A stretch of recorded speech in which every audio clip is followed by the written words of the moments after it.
Today, our journey begins in China's Kubuqi Desert, a place that was once known as far more than just a desert.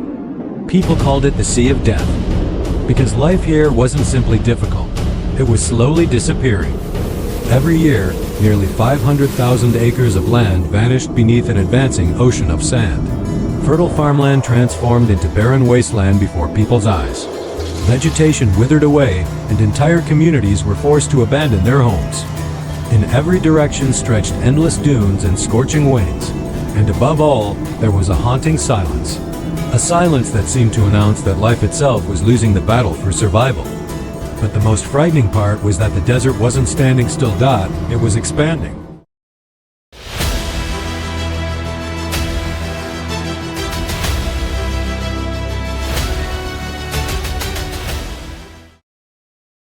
Year after year, another 500,000 acres disappeared beneath the sand. Villages, roads, and agricultural lands slowly faded from existence. This process has a name: desertification. Simply put, it is the gradual transformation of once living ecosystems into desert landscapes. And Kubuqi had become one of the world's most dramatic examples. At one point, the desert was spreading so rapidly that stopping it seemed impossible. Yet China refused to surrender. Officials launched massive reforestation campaigns, established sand control stations, invested billions into environmental projects, and planted countless trees. But nothing seemed strong enough to halt this vast sea of sand. No matter how much effort was poured into the fight, it appeared that the desert was slowly winning. The problem with deserts is that once they begin expanding, reversing the process becomes extraordinarily difficult. Then, at the very moment hope seemed to be fading, one man stepped forward with an idea so unconventional that people laughed at him. His name was Wang Wenbiao. Using his life savings and taking on significant debt, he embarked on what many considered pure madness. He assembled more than 100 bulldozers and 300 workers. For months and years, crews labored up to 18 hours a day. Across the desert, they arranged dry shrubs into countless small square grids. Inside each square, they planted willow trees. These were no ordinary trees. Their roots could penetrate deep into the earth in search of water, reaching depths where many other species simply could not survive. But another challenge remained. The desert's powerful winds relentlessly stripped away moisture and blasted young saplings with sand before they had a chance to establish themselves. To overcome this, Wang introduced a clever solution. The shrub grids acted as natural barriers, reducing wind speeds and helping the soil retain precious moisture. What seemed like a simple idea gradually became the foundation of something remarkable. People continued to mock him. He's planting trees in a desert. But Wang didn't stop. Not for a day, not for a year. For years he continued. Slowly, some trees survived. Their roots pushed deeper. The movement of the sand began to slow. For the first time, the impossible started to look possible. Then another major obstacle emerged. For these trees to thrive, they required constant pruning. New shoots had to be trimmed so the trees could develop stronger trunks and deeper root systems. Across such a vast desert, this task was nearly impossible.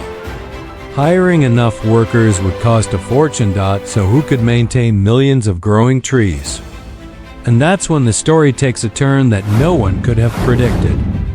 The job that was becoming impossible for humans was taken over by a surprisingly small ally. Rabbits.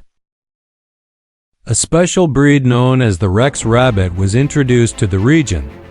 These rabbits are often called white gold. Their fur is exceptionally soft and valuable.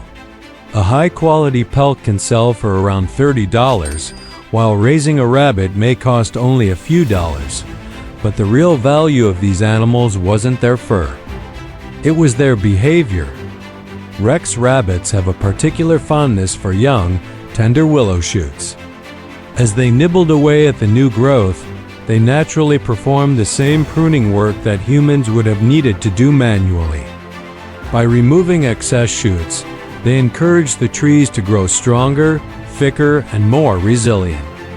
In other words, the rabbits were doing a critical maintenance job completely on their own, and that wasn't their only contribution. Their manure became a powerful natural fertilizer. Over time, it helped restore life to soil that had once been considered almost dead. There was another unexpected benefit. The rabbits consumed grass, but many of the seeds passed through their digestive systems intact. As a result, they effectively became tiny seed dispersal machines. Before long, patches of grass began appearing where there had once been nothing but sand. A self-sustaining cycle had emerged. Nature and wildlife were now working together. Gradually, the dunes stabilized. Moisture remained in the soil longer. The wind could no longer carry away sand as easily as before. And within just a few years, portions of what had once been a lifeless desert began turning green. But the transformation didn't stop with the environment. It changed people's lives as well. Local residents were encouraged to raise rabbits. Small family farms began appearing throughout the region. Rabbit fur generated income. The growing vegetation provided additional resources. Economic opportunities expanded. And slowly, people who had once fled the desert started returning home. Year after year, the process continued. Eventually, large sections of the Kubuqi Desert became covered in vegetation. The place once known as the Sea of Death was beginning to look alive again. Yet Wang wasn't finished. In the middle of the desert, he helped establish a massive solar power facility featuring 196,000 solar panels arranged in the shape of a galloping horse. The project generates billions of kilowatt-hours of electricity annually, enough to power hundreds of thousands of homes. But even here, there was another twist. The solar panels do more than produce electricity. They reduce wind speeds, provide shade, and create cooler microclimates beneath them. Grass begins to grow under the panels. That grass supports rabbits, sheep, ducks, and other animals. An entirely new ecosystem emerges, one where technology and nature work side by side. Today, this model is no longer limited to China. Countries across Europe, Africa, and the Middle East have begun exploring similar approaches. And perhaps that's the most powerful lesson of this story. People may laugh at your ideas. They may call them unrealistic. They may tell you that what you're trying to do is impossible. But history has a habit of rewarding those who persist when everyone else doubts them. Almost every great achievement was once dismissed as foolish. The question is, will you let other people's laughter define your future, or will you keep moving forward anyway? Now comes to the climax. We could not find credible evidence that China released 100 million or 10 million or 1 million rabbits into the desert. Then from where did these numbers come out? The answer is, they came from YouTube documentary-style videos, blogs, viral articles repeating each other. The number changes every time depending on the creator's imagination. That's why we said 100 million rabbits this time. Now, why did the rabbit story become popular? Because it's unusual, easy to understand, surprising, emotionally satisfying. When we looked for evidence, we found very surprising facts. According to news sources like China Daily, UNEP, and government sources, they claim the reason for success was massive tree planting, straw grid sand barriers, irrigation, government investment, local participation, ecological engineering, and solar projects. Not rabbits as the primary solution. Yes, rabbits were involved, but not as the main hero.